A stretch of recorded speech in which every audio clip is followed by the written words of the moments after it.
So Maggie, here we are in the back end of your website. I'm going to first show that I have a tab open here for all of your posts. I have a tab open for just your nifty trick for plant tags post. And then I have a tab to see that same post on the front end. In this view, we have what we call sort of the wireframe or the Divi experience, the Divi Builder experience. It shows the structure of the page. We have a section. Inside the section is a row. Inside the row, there is text and there is an image. And we can see that same appearance here, that we have the section is this whole white box area here. And then we have this wide, all the way wide. That would be the green section we see here, the row. And then inside is text and an image. And you've accomplished a wrap with the text and image. Let's see how you did that. So first we're going to do, take a look at this on the front end. So we're going to see it look a lot like this, but be in editing mode. And this is the big bonus of the Divi Builder, that you get to almost have a what you see is what you get environment, where the changes you're making on the back end look like the front end, so there are no surprises when you go to publish. And here it comes. Okay. We know that we're in the Visual Builder, which is what we call the Divi Builder back end, because up here it says Exit Visual Builder, which would indicate that we're inside. And also we have this purple dot down at the bottom. We click the purple dot and we have the ability to swap back and forth between a desktop view, down here at the bottom left, a tablet view of the same page, a phone view of that page, or back to the wireframe view. I see here that you've got side by side, which is how you got your text side by side of your image. I can click on this tool in the row, the green bar section, and that indicates that in fact there are 2 columns there. If I wanted it to be 3 columns, I could just click here and I'd have 3 columns. I can click back to 1 column if I prefer, in which case the text is over the image. Now you notice that even when you had 2 columns and you had your text on the left and your image on the right, when we looked at it on the phone and tablet, it still showed above and below. And that just has to do with the width of the environment. So there isn't quite room, given the width of the photo, and to put the photo right of the text, and so it puts it down below. Whereas when we go to the desktop version, obviously that works very well.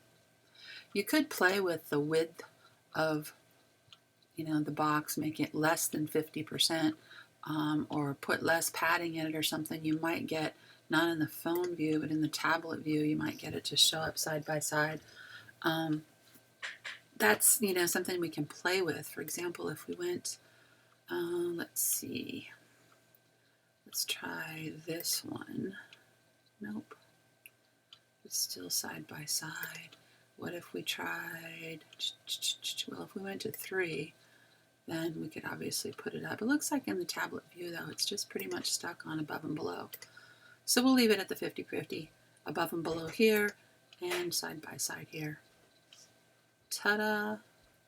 Now, always, always, always, when you're done editing here, you want to click Save. And that does push your changes live to the front end of the website. So we go over here and reload the page. We will see the final version. Looks just like it did when we started, because I haven't actually changed anything. Well, I did, but I put it back where it was. Just a quick reminder, just so all this is in one place. If I want to edit this text, I click into the wheel, and I get this nifty box over here. I can click this to make it full. That was this little icon right here. If I want lots of elbow room while I'm editing, that's a toggle, so I can click it back if I want less room when I'm editing. I can drag from the bottom right corner if I want to make it shorter or taller.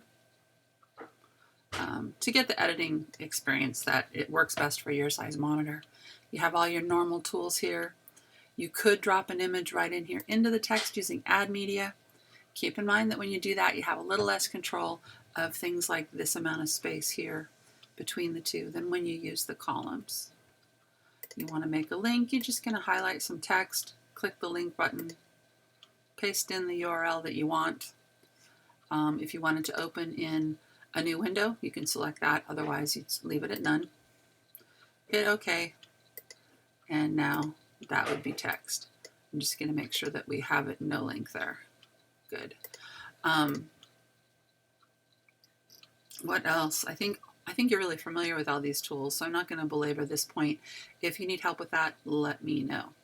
I'm going to click out of this. I can either save the changes, there are none, so I'll just X out to discard any hope that I may have made changes. Okay, that's basic editing. I'm just going to take one more step back and go back to the posts list. And you see you have a template post and a template post clone.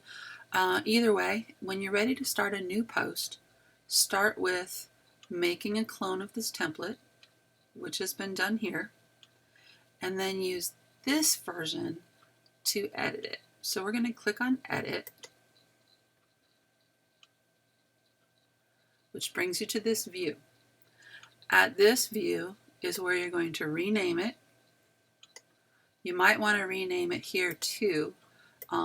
This is important both for Google and for just your viewer knowing that the address has words that tell what the post is about.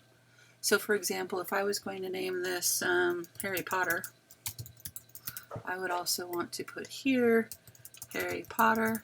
And notice that I left a space in there. When I click OK, it's going to go ahead and automatically add that dash in there so that it's a nice clean URL. Other changes you would make here would be checking the category of smorgasbord. This Harry Potter here can also be changed. Follow my cursor right here at the slug. For example, if I put it back to template clone,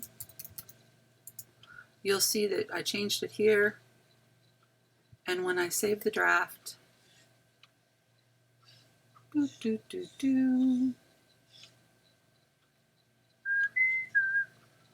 and it changed it right there.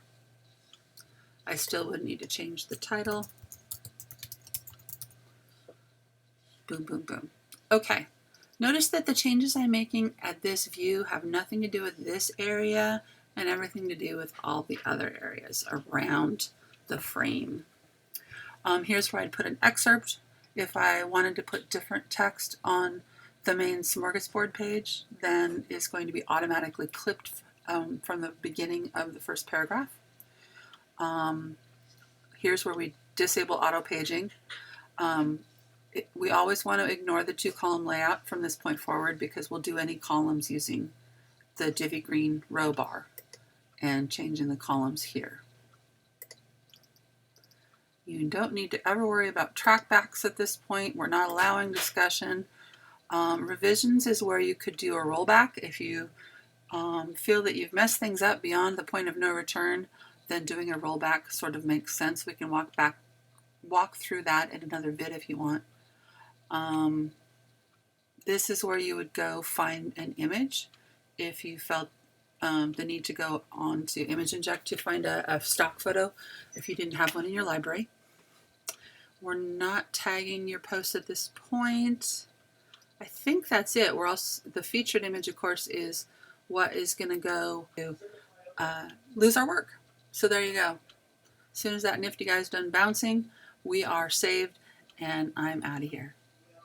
Good luck. Give me a holler if you need any help. Bye-bye. Hang on just a minute. We can